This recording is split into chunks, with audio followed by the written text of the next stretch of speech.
Ang sarap-sarap masabi that it is well with my soul. At kung tayo po ay kuminsan nababagabag, naliligalig, natatakot, nangangamba, kantahin nyo. Dahil habang inaawit natin, naaalala natin na tama, yun nga pala ang dapat na nararamdaman at kalagayan ng mga anak ng Diyos. At hindi lang dapat, it is well with my soul, it should also be well with other people's souls. Kaya meron tayong pananagutan sa ating sarili at sa kapwa natin para maging mga pakayapa tayo. At yan ang pakay ng ating ngayon ay tatalakayin ng kumagat, don't be the one.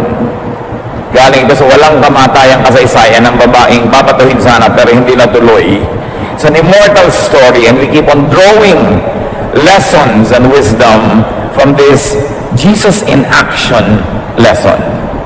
Marami ang Panginoong Yesus sa katuruan na sinabi ng kanyang bibig, pero ito ginawa ng kanyang katawan, sinabi ng kanyang bibig, demonstration of Jesusness. And so this is very important. Dear God, we thank you for gathering us today. Thank you, Lord, for the wellness of our souls, even of our minds and bodies, and especially the wellness of our spirit.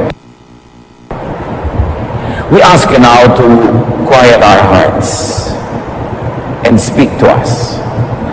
Nawa Panginoon ay maging mapayapa kami, palakasin niyo po aming katawan, alisin mo mga nararamdaman ng aming katawan, mga alalahanin ng aming isip, at ang makapagtuon kami ng pansin sa inyo. Father, we ask you to speak to us powerfully to the point that our lives will be changed for the better, for this never-ending quest to become more and more like your Son, Jesus. And so speak powerfully, use your servant as your instrument, but be the voice that will give us life, that will give us empowerment and nourishment. In the name of your Son, Jesus, we pray with thanksgiving. Amen. Siyempre, ang walang kamatayang kwento na ito ay magmumula sa John chapter 8. Walang kasawa-sawang balik-balikan natin ang kasaysayan dahil marami pang mga leksyon. John 8:2. Then early the next morning, he went to the temple. The people came to him and he sat down and started teaching them. So there was Jesus and there was a teaching in progress. Umagang-umaga, nagtuturoan na. Meanwhile, umagang-umaga, meron na namang nabulat-lat na problema yung mga relihiyoso sa kanilang bayan. John 8:3-5. The Pharisees and the teachers of the law of Moses brought in a woman who had been caught in bed with a man who wasn't her husband. They made her stand in the middle of the crowd. Then they said, "Teacher, this woman was caught sleeping with a man who isn't her husband. The law of Moses teaches that a woman like this should be stoned to death. What do you say?" Maraming kasalanan, pero paboritong pag-usapan yung mga kasalanan na may kinalaman sa sexual relations and sexual activities. Bihirang ginichismisyo ang kasalanan ay pride. Bihirang ginichismisyo ang kasalanan ay arrogance, o kaya ay stealing, o kaya ay killing people. Pero laging napag-iinitan yung mga sins that have something to do with sexual activities. And this woman was not an exemption from these prying eyes of the religious.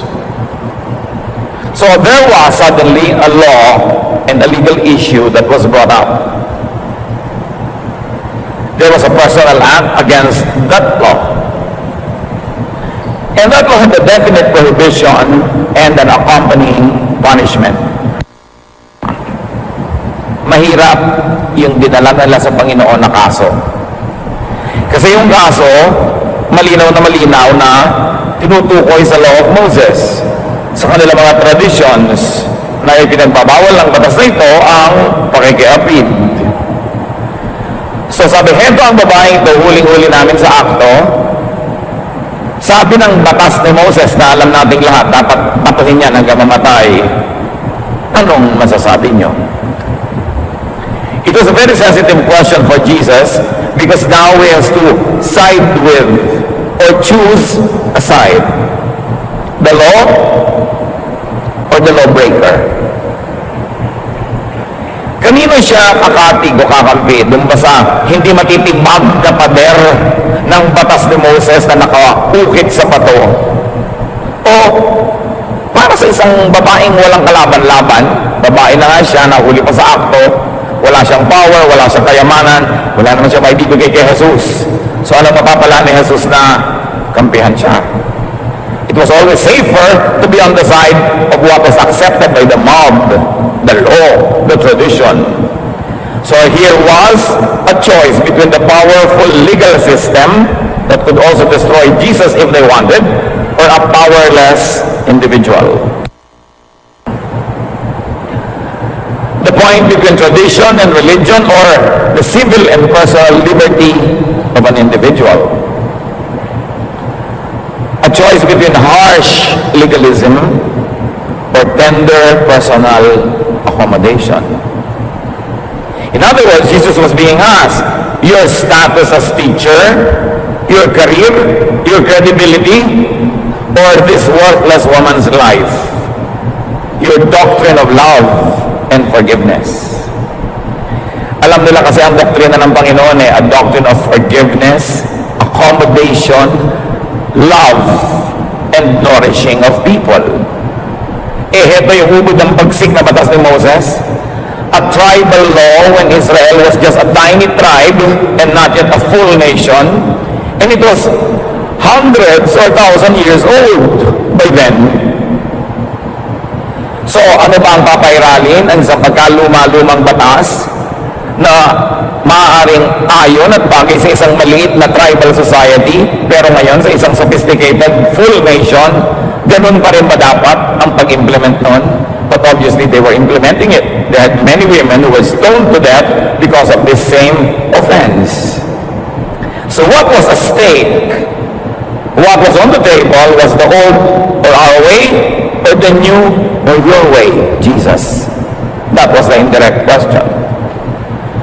May maliit na klaseng itinuturuan ng Panginoon, biglang inilagay ito sa kanilang lesson plan that day, ang malaking usapin na ito. It was a very difficult question to tackle. It was a make or break situation. And from all angles, it looked like a lose-lose situation for Jesus. You could almost hear the critics say, gotcha. Wala kang lusot. John 8:6. They asked Jesus this question because they wanted to test him and bring some charge against him. Yun. Ang tunay na dahilan, hindi nila inihahanap ng katarungan yung babae. Ang tunay na pakay nila, gusto nilang si Jesus ay magkaproblema kung ano ang desisyon na bibitawan niya. If Jesus said, stone her to death, as the law required, he would contradict his own doctrine of love. You and I know, and you don't have to be explained to, that stoning, no matter where the rule comes from, is very unloving. But if Jesus said, stone her, or love her instead, he would break the law of Moses. At sino ang babangga sa law of Moses? The Jews would kill or die for a dot or an iota in the law of Moses. But there were not only 10 commandments, there were more than 600 other commandments that the priests, the Levites, the religious people had added to the burden of daily life. So on trial was the woman, seemingly, but really, on trial was Jesus.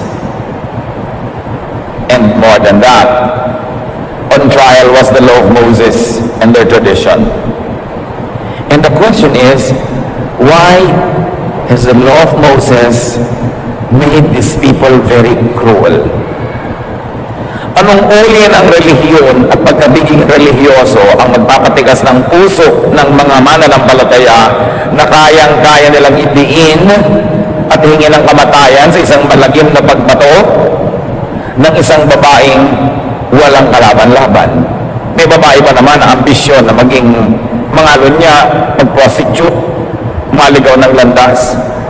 Ano ang mga dahilan? Economic, social, emotional reasons why a woman would be pushed into such an unglamorous, in fact, a very dangerous situation.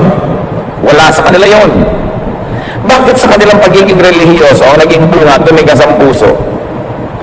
At gustong-gusto nila na i-implement yung napakalupit na mga batas na ito at wala silang pakialam sa mararamdaman at maging sa kamatayan ng isang kabag-abag na babae. So on trial also was the community.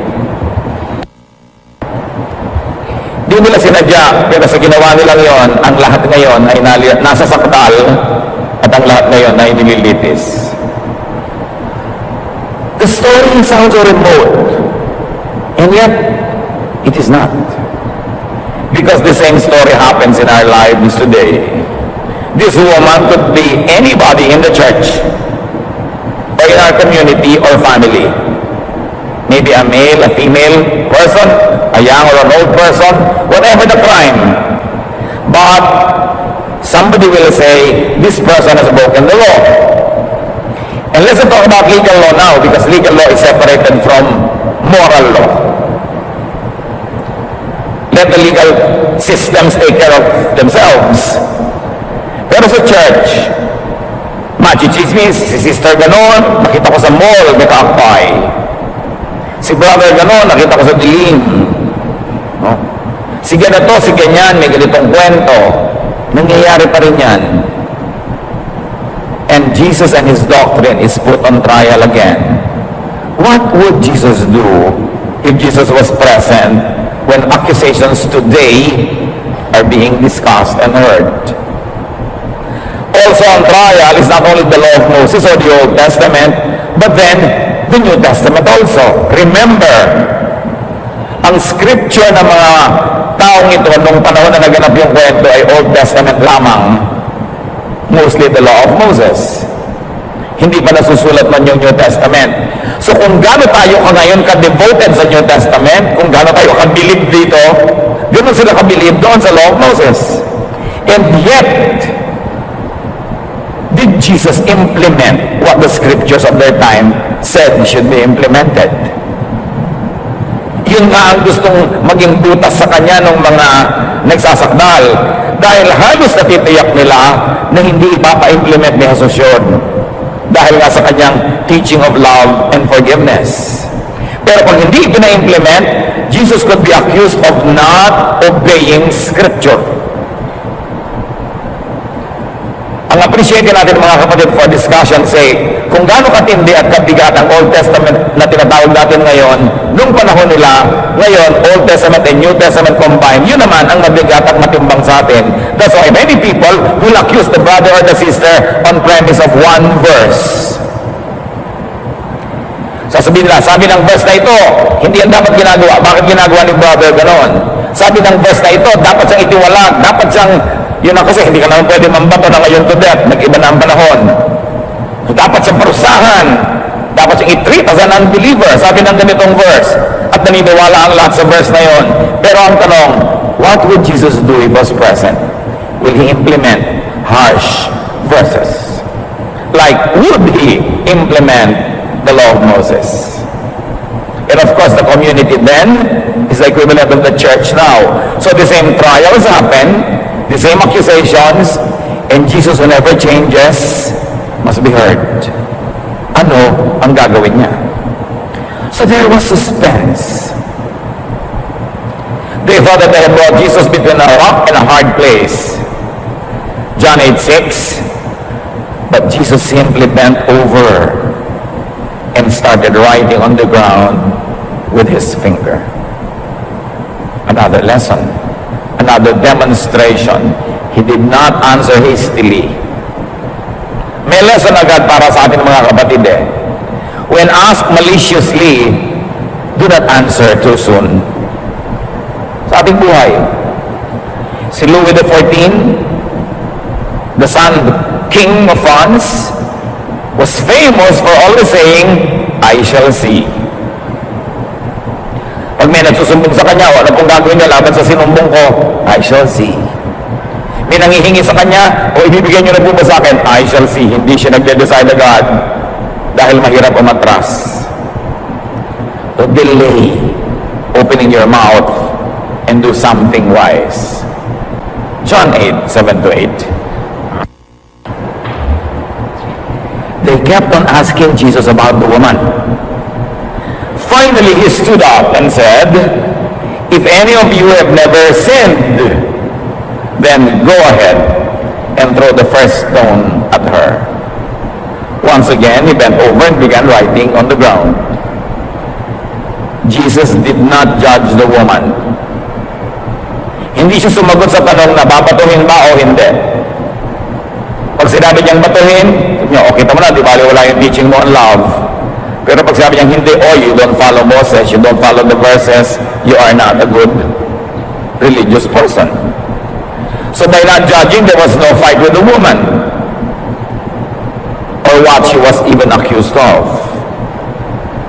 He did not ask that she not be stoned to death. Hindi rin niya sinabi, huwag niyang batuhin. That would fuel the accusations against him. Neither did he absolve her. There was no open fight with the mob. Can you imagine? By doing what he did, he was not fighting with the woman, he was fighting with accusers. He was very diplomatic. And yet he did not nullify the law of Moses, at least with words. So there was no open fight with Moses and tradition. What did Jesus really do? He just set the qualification for judging and punishing sinners. He did not question the law. Wala kang mapapala na questionin mo yung law, babangga ka sa pader. Wala kang mapapala na bumangga ka sa mga verses kasi nakamonumento na yan. Kaya tama o mali ang interpretation, monumento na yan. Babangga ka lang sa pader. Jesus set the qualification for casting the first stone. Sinlessness. Moral perfection. In effect, he nullified the law. Because no one could implement it. But he really never technically nullified it. He just disqualified everybody from implementing it. Jesus made the accusers and the judges fight with their own inner demons. Kaya naman galit na galit yung mga tao na yun doon sa babae. Kasi actually galit sila sa sarili nila. Hindi ba ang sabi, ang magnanakaw, galit sa kapwa magnanakaw? So yung mga galit halimbawa sa nangangalo niya, either naagawan niya ng asawa, kaya galit na galit, o naunahan siya sa pangaagaw, kaya siya galit na galit, o gusto niya mangalo niya, pero hindi kaya ng dibdib niya. Gusto lang niya, pero hindi niya magawa dahil hindi ganun kalakas ang tuhod niya para manindigan sa gusto niya. So galit na galit siya doon sa nakakagawa. Kaya galit na galit tayo doon sa ang daming tato, ang daming hikaw, ang daming mga kung ano ng mga suot. Siguro gusto rin natin, hindi lang natin magawa dahil duwag tayo. I saw a play on aswang many years ago and there was a very profound line there. Sabi ng isang karakter na lola siya ng aswang, kayo mga tao, galit na galit sa aming mga aswang kasi nakikita niyo sa amin ang mga kaaswangan niyo. Kaya pangit ang drawing niya sa mga aswang kasi yan kayo pero ina-assign niya sa iba para hindi kayo ang masisi pero actually kaya kayo galit. Brothers and sisters, bantayan natin kung saan tayo mga galit. Usually, nandun tayo at hindi lang natin madiretso magalit sa ating mga sarili. Yung mga sobrang walang takot gumawa ng mga bagay, ang lalaya, nagawa ng gusto nila, nagsusuot ng pula, asul, sama-sama sa kanilang katawan, yung mga namimintas dyan, baka gusto rin nilang gawin. Hindi lang malakas ang loob. Kasi kung tunay na nakikita mo ang isang taong mali at wala kang inggit o hindi ka na damay, bakit ka magagalit? Dapat ka maawa ka. Bakit ka magagalit? So ang ginawa ng Panginoon, imbes na yung spotlight na inilalagay ng lahat na sa babae, ibinaling niya sa mga tao. He threw them into an internal turmoil. He made them judge over their own selves. Suddenly, the focus shifted to the accusers. Suddenly, the accusers were on trial while being tasked to also be the judges over their own trial of themselves. The deadly pressure on the woman was instantly removed and redirected at her accusers. A master stroke, no less. Sinagot ang tanong, pero hindi naman talaga sinagot to the point na pwede siyang idemanda sa sagot niya. Do a Jesus. Whenever someone brings a charge against another person, do a Jesus. Sabihin mo, maling-mali talaga ang ginawa, kung gusto mo sabihin. O ayaw mo nalang kumibok, gawin mo yung ginawa niya, sasabihin na lang natin, okay, kung sino na lang sa atin ang talagang walang kasalanan, bumoto na doon sa taong yan. Kung nag-uusap-usap kayo, biglang darating si Sister, hoy, alam niyo ba kung anong kasalanan ng Sister A? O sige, sino ba sa atin dito nag-uusap-usap ang walang kasalanan? Batayan na siya, simulan na, mauna na. Anong ginawa ng mga tao? Nung sinabi ni Lord na, sige, ang walang kasalanan, magsimula ng bumato. Hindi naman niya sinabing, kawawa naman yung babae, huwag niyong batuhin, lalo lang magagalit yung mga tao. Pag sinabi naman niya, huwag na natin sundin yung law of Moses, luma na yun. Siya na ngayon na madedemanda dahil pinabaliwala niya yung verse. Pag sinabi naman ng, batuhin natin, sige, babalik na rin niya yung kanyang katuruan. So, ano ginawa ng mga tao? John 8:9, the people left one by one, beginning with the oldest. At least, may ginawang tama yung mga galit na galit na mga pulutong na ito. The people judged themselves correctly. There was no one to throw the first stone. And you know what was wonderful with that? Without anyone to throw the first stone, there will be no second person to throw the second stone, and there will be no third, and so on. Kaya lang dumadami ang bumabato, may nauna. And the lesson is, don't be the one. Sabihin niyo sa katabi niyo with feelings, don't be the one. O alam na natin, yung kapitbahay natin ang nangalo niya, don't you be the one to first to talk about it. O alam na natin, yung hipag natin, pinagdududahan natin, don't be the one to first talk about it. O may kasalanan si sister ganon, litisin natin, dali natin sa board, pulpituhin natin, ang sasabihin mo lang, don't be the one. Malaking pananagot ang nauna. At pag walang nauna, walang papangalawa. Tahimik ang mundo, it is well with my soul. Hindi ibig sabihin na pasintihin natin lahat ng kamalian, kung kamalian nga ang maituturing, pero hindi yun ang paraan. Kakalag ka rin mo sa publiko, ipapahiya mo, sasaktan mo, papatayin mo. That is not the Jesus way of correcting and improving lives. So no one in the bloodthirsty mob dared to be the one to stone the woman first. So don't you be the one. Pag nagkakape kayo sa office, may dumaan na kinakaingitan yung sobrang sexy, yung halos masubsub na sa laki ng boobs. Don't be the one to first comment about it. Ang kailangan lang ng iba, may mauna eh. Yung medyo tumingin, medyo tumaway, mauna lang, parang apoy nakakalat na yan. So, don't be the one. Hintayin yung iba mauna kung gusto nila. Pero alam niyo mga kapatid, kahit may mauna pa man, unless yung nauna na yon sinless, hindi ka pa rin dapat pumangalawa kasi mali ang tinatahak niyang landas. It's not the Jesus way. John 8:9-11. Finally, Jesus and the woman were there alone. Jesus stood up and asked her, where is everyone? Isn't there anyone left to accuse you? No, sir, the woman answered. Then Jesus told her, I'm not going to accuse you either. You may go now, but don't sin anymore. So Jesus laid the basic principles in dealing with sinners. Judge yourself first. Kahit ang kasalanan niya, sexual immorality, at wala kang ganon, at pasalamat ka kung wala kang ganon, pero wala ka na ba ibang kasalanan, wala ka bang pride, wala ka bang self-righteousness, don't you steal, don't you tell a lie, lahat yan, kasalanan, iba-iba lang kulay, don't you dare to be the first, judge yourself first. At kung makita mo na may kasalanan yung iba na hindi mo kasalanan ngayon at hindi mo naging kasalanan sa nakaraan, pasalamat ka that up to now, hindi mo pa nagiging kasalanan yon, pero wala kang katiyakan na hindi ka madadapa. Pandaraya, hindi naman siya gumamit ng weapon of mass destruction. She was only selling the only thing left in the universe that she could sell, her body.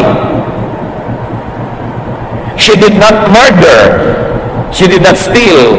Kaya iba-ibang mga crime, syempre iba-iba yung application. But this time, Jesus was applying the law of love, forgiveness, accommodation to a person who has not offended the community as a whole, but only dragged her own self in her own private life.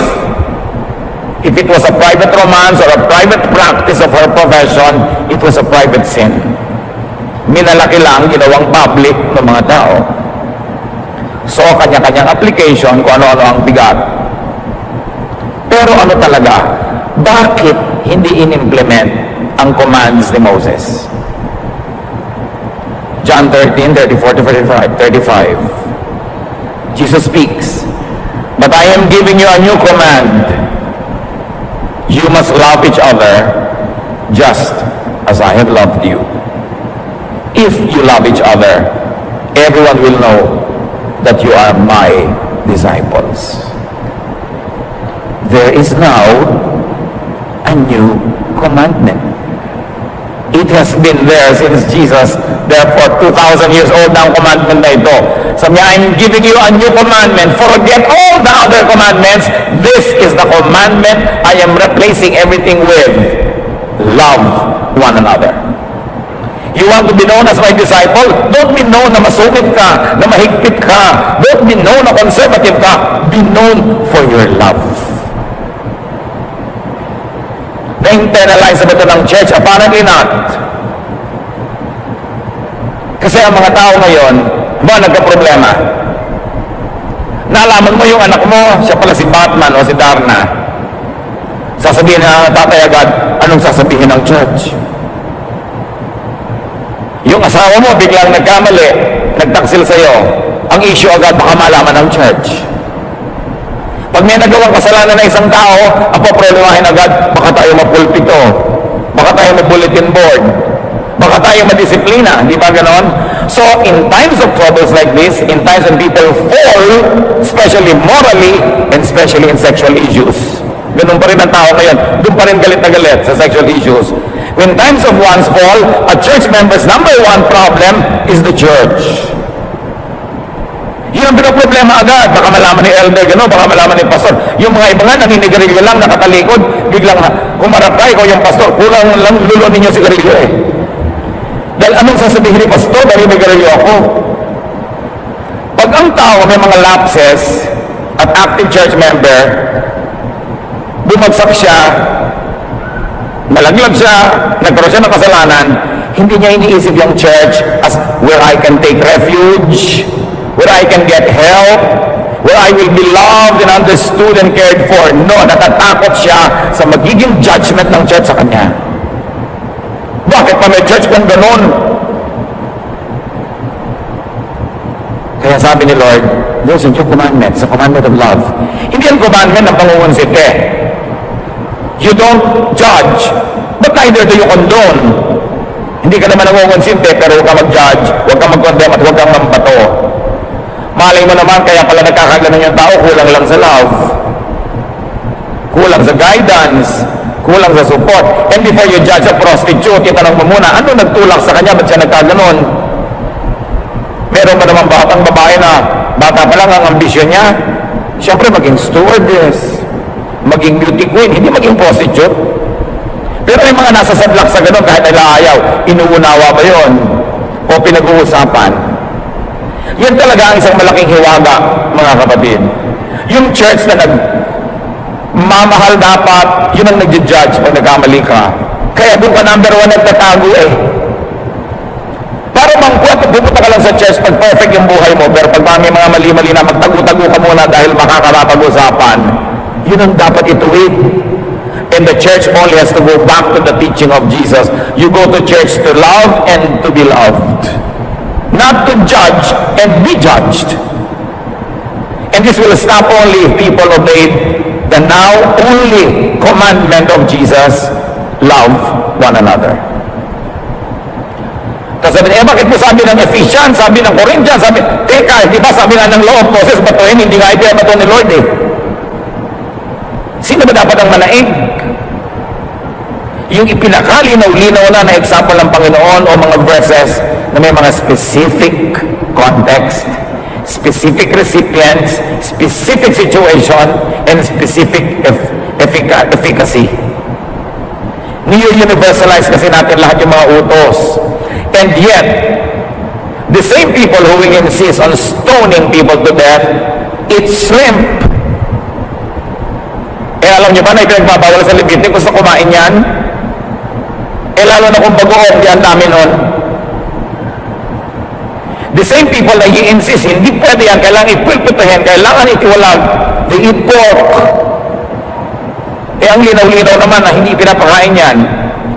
Ang isa sa 10 Commandments, ang Sabat dapat Sabado. But the same conservative Christians go to church on Sunday, not on a Saturday.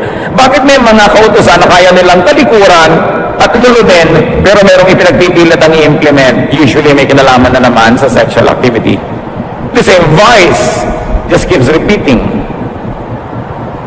So the commandment that supersedes all other commandments, old meaning before Jesus, from the prophets, from the Old Testament, and new meaning after Jesus, from the apostles, the commandment that supersedes all other teachings and doctrines, all other ways and methods, is a commandment to love.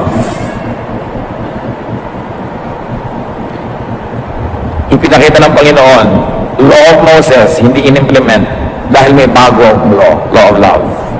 Mamaya yung mga disciple niya after Jesus, mas marami na mga kahigpitan na pinauso. So pagka nalilito kayo, ang susundin, the example and the teaching of Jesus, because He is the Savior. He is the Son of God. He is the perfect one. No prophet, no apostle could stand side by side with Jesus. So kung may sinabi si Jesus na parang kinokontradict ng sabi ni ganitong propeta, ng ganitong kung sinong disciple, sabi niya, teka, sino ba yung Savior dito? Sino bang dapat masunod dyan kung may conflict ang interpretation? The teaching should not have conflicts among themselves, but the conflicts are always in the interpretation. So what is the best interpretation? The interpretation that implements the doctrine of love. At pagka ganon, the church will be non-threatening. Ano anak, buntis ka? 9 years old ka pa lang. Diba? So ang sasabihin ng ganda, let's go to the church and find comfort. Let's go to the church and be prayed for. Let's go to the church. Hanapan ito ng solusyon. Hindi yung, naku, pag-uusapan tayo sa church. Baligtad, di ba? Because many church people are judges. That must change. The church must be the sanctuary of love, of unconditional acceptance. Not the end of it, but the beginning of a person's development, restoration, and growth. But you begin with loving, not with setting unreachable standards. Hindi na nga tayo pinakyat sa langit para makarating sa Diyos. Si Jesus nga ang bumaba para tayo sa lubungin at buhatin paakyat. That's why yung church dapat hindi unreachable. Kung meron ka dapat katakutan pag nagkamali ka, pwede yung mga outsiders, pero hindi dapat yung church kasi yung dapat na nagmamahal at nag-aaruga sa'yo.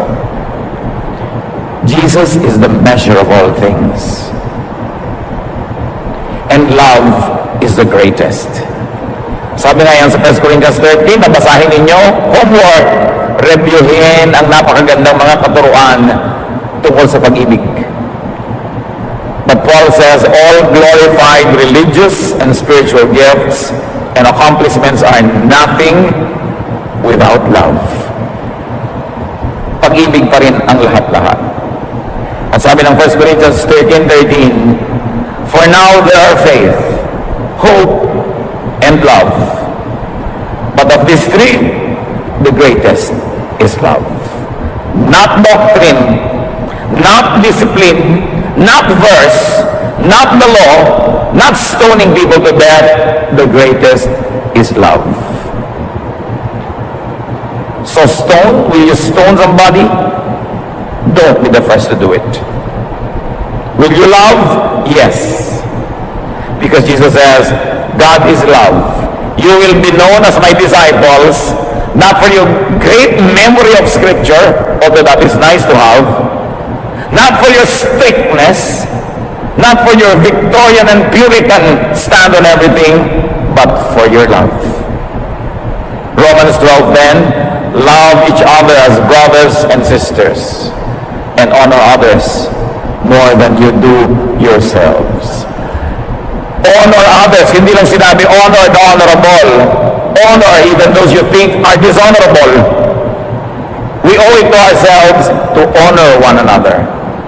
And remember, you could not stone unless you were sinless. You could not stone if you were sinful. Matthew 7:1, do not judge so that you may not be judged. In Matthew 7:5, you hypocrite.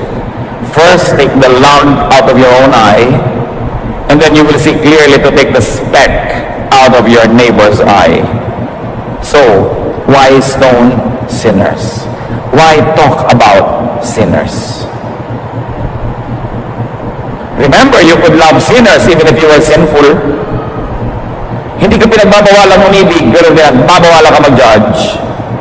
Therefore, loving is more appropriate, more doable, more acceptable, and more godly than stoning fellow sinners.